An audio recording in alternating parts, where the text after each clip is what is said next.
Hello, everybody, and welcome to Mrs. G's Story Time.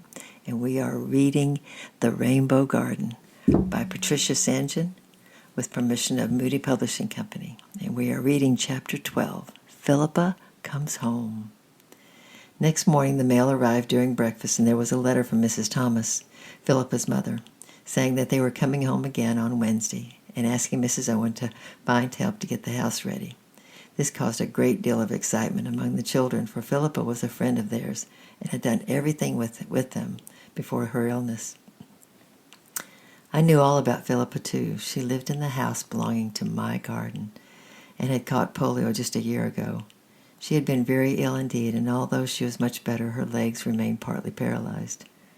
Her father was in the Navy and was usually away, and Philippa had been in a special hospital, learning to walk again, while her mother stayed nearby. "Can Philippa walk again?" asked Janet eagerly. "Only a very little with crutches," answered Mrs. Owen sadly. "But of course she may still go on getting better. Poor Philippa. We must all do what we can to give her a big welcome, and you must show her that you still want to play with her." Everyone around the table was happy and excited, except me, for I was feeling very uncomfortable. Johnny and Francie planned to fill the room with flowers, and Janet said she was going to make some sweets. Peter wanted to make Philippa a little bedside table, if his father could help him find some wood. Mr. Owen thought it was a very good idea, and they went off together to see what could be done about it. Robin decided to lend her Jumbo for a while, which was a real sacrifice. Peter suddenly hurled himself into the room, breathless with excitement, with Janet close behind him. "My rabbits, Mum," he cried. "They've had babies.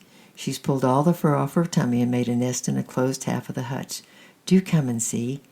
"No, not you, Elaine and Robin, one at a time. Their father eats them if too many people look at them." "You'll have to take the father away and put him by himself, Peter," said Mr. Owen, coming in. "They often kill the babies if you leave them in the hutch. Just let Mummy and Elaine have a peep, and then give the mother a good feed of bran and dandelions and leave her alone." I seized Mrs. Owen's hand and we tiptoed to the hutch, Robin hiding behind us. Very carefully, Peter opened the door just a crack, and we saw a mass of white fur. In the middle was a pink mass of squeaking baby rabbits. "How many?" I whispered. "I don't know," whispered Peter softly. They're all stuck together, and I don't like to touch them to count. We'll leave them alone for a day or two till she gets used to them. Dad, instead of a bedside table, could I have make a new rabbit hutch? And then Philippa could have 2 baby rabbits, and she could have them by her bed. They'd be good company." "I don't know what Mrs. Thomas would think about the smell," answered Mr. Owen, "but she could have them just outside the window, I suppose. I expect they'll make her a bedroom on the ground floor." "That's a very good idea, Peter. You carry on." Mr. Owen went back to his study, and I ran after him and poked my worried little face around the corner. To my surprise and relief, he seemed to have guessed my thoughts. "Come in, Elaine," he said. "You're thinking about that shell, aren't you? And wondering where it is. I took it out of the museum that same night, and it's here, safe in my desk.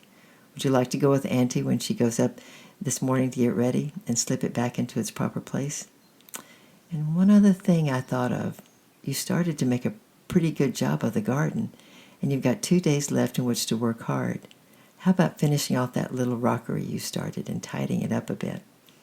I was thrilled. Somehow I hadn't wanted to go back to the garden since I'd taken the shell, but I had missed it and had wondered what my seeds were doing and whether the eggs had hatched. Now I would return, not hiding any longer.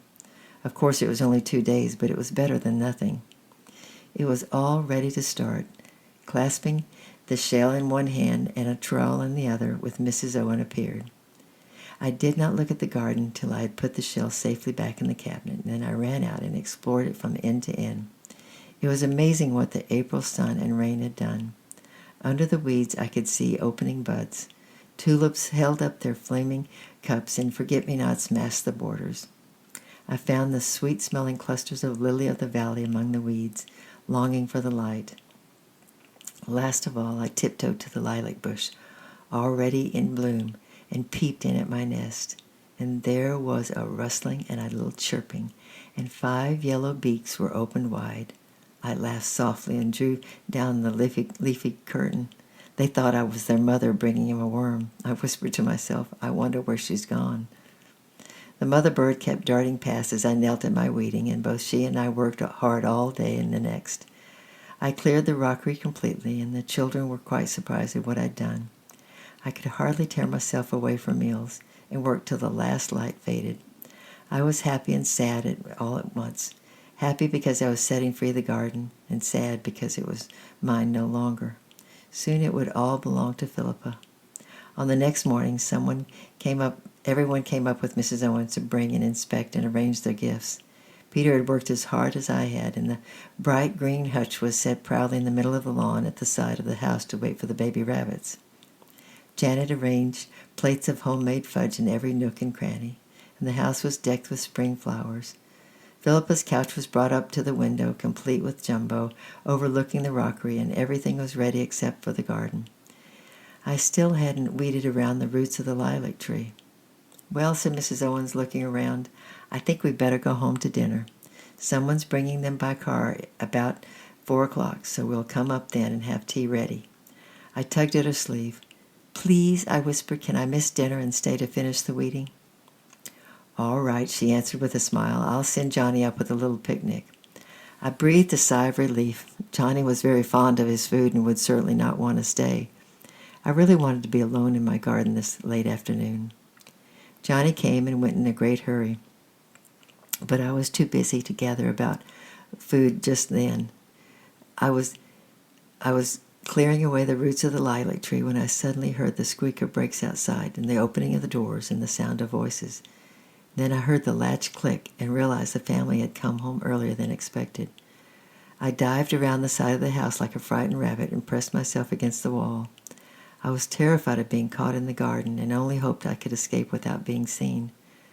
But I was just in time, for the next moment I heard the delighted voice of a child cry out, Oh, Mummy, Mummy, the garden's alive, and we thought it would be all choked. And oh, look, Mummy, the lilies of the valley are out, and oh, look, Mummy, someone's made a little rockery. Why, replied the woman's voice, someone's been hard at work. How beautiful it looks, and look, there are... But she was interrupted by a yell from the child. Oh, Mummy, Mummy, there's a rabbit hutch on the lawn around the side of the house. Come quick and see if there's a rabbit inside. I knew I was caught and stood there looking as guilty as though I had committed a robbery. The next moment, Philippa's head came around the wall. She was small and thin, leaning on crutches with her legs supported by iron frames. But I thought she was beautiful, for her fair braids hung below her waist, and her eyes were blue of forget-me-nots. They seemed to fill up most of her pale little face, and she stood staring at me in a frightened astonishment. Mummy, she cried sharply, come quick. There's someone hiding behind the wall. Mrs. Thomas immediately thought of burglars came rushing around the corner with a little cry of alarm. But when she saw how small I was, she stopped short. What are you doing here? She asked sternly. Nothing, I stammered quickly. I was gardening. Mrs. Owens said I could. I live with the Owens. We all came to get ready for Philippa. Mrs. Thomas burst out laughing. Why, she said, you must be Elaine, the little girl who saw a burglar. Mrs. Owen wrote and told us all about it. So it's you who has worked in our garden. Well, Philip and I think it's simply beautiful, and you must come and welcome us inside the house. Come along, Phil. You've been standing long enough. She took a key from her pocket and picked up Philippa as lightly as though she was a baby and carried her into the house. She laid her on the couch with Jumbo lay waiting for her, dressed in flowery treasures and a hat. Oh, Mummy, the flowers, cried Philippa. Look at the rockery just beneath the window where I can see it all day. Do you know, Elaine, all the time I've been in the hospital, I've lain in bed looking at a brick window and a laundry chimney. Now sit down and tell me about the fudge and who put the elephant here, and was there a rabbit in that hutch? Forgetting my shyness, I poured out all the news, while Mrs. Thomas hustled around the kitchen. At one point she put her head around the door. Have you had dinner, Elaine? She asked. I suddenly remembered my picnic and dashed off to get it. I sat and ate my sandwiches while Philippa ate her omelet, and then we all had a cup of tea with cookies. Mrs. Thomas got up firmly. If the family's coming to welcome us this afternoon, she said, Philippa must have a rest, Elaine. We'll see you again later, and we're just thrilled with the garden. I said goodbye to Philippa and skipped all the way home in the sunshine. The garden was mine no longer, but I felt happier about it than I'd ever felt before. It's a funny thing, I thought, but it's much more fun doing things for other people than doing them just for yourself. And then I jumped for joy as I thought of Philippa lying on the couch, her small white face turned to the rockery. Tomorrow we'll read chapter 13, A Difficult Visit.